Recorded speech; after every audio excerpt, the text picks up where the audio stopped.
رسول اللہ صلی اللہ علیہ وآلہ وسلم نے فرمایا، آدمی بوڑھا ہو جاتا ہے لیکن اس کی دو خواہشیں جوان رہتی ہیں، ایک مال کی ہوس، دوسری لمبی عمر کی تمنا۔ نبی اکرم صلی اللہ علیہ وآلہ وسلم نے فرمایا، قسم اللہ کی، اگر تیری رہنمائی سے اللہ تعالیٰ ایک آدمی کو بھی ہدایت دے دے تو یہ تیرے لیے سرخ اونٹ سے جو بہت قیمتی اور عزیز ہوتے ہیں بہتر ہے۔ رسول اللہ صلی اللہ علیہ وآلہ وسلم نے فرمایا، جب اللہ تعالیٰ مخلوق کو پیدا کر چکا تو اپنی کتاب لوح محفوظ میں جو اس کے پاس عرش پر موجود ہے، اس نے لکھا کہ میری رحمت میرے غصے پر غالب ہے۔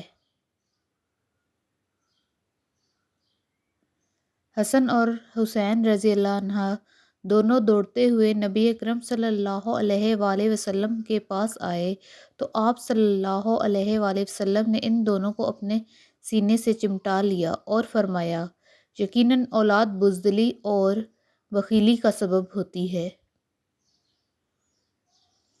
رسول اللہ صلی اللہ علیہ وآلہ وسلم نے فرمایا، موت ڈرنے کی چیز ہے، لہٰذا جب تم جنازہ دیکھو تو کھڑے ہو جاؤ۔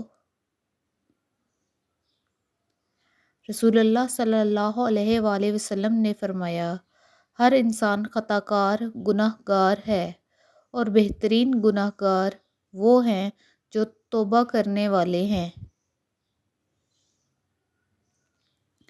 رسول اللہ صلی اللہ علیہ وآلہ وسلم سے پوچھا گیا، سب سے افضل انسان کون ہے؟ آپ صلی اللہ علیہ وآلہ وسلم نے فرمایا، ہر وہ شخص جو دل کا صاف اور زبان کا سچا ہو۔ امید کرتی ہوں آپ کو میری ویڈیو پسند آئی ہوگی۔ میرے چینل کو سبسکرائب کرنا نہ بھولیے گا۔ اللہ حافظ۔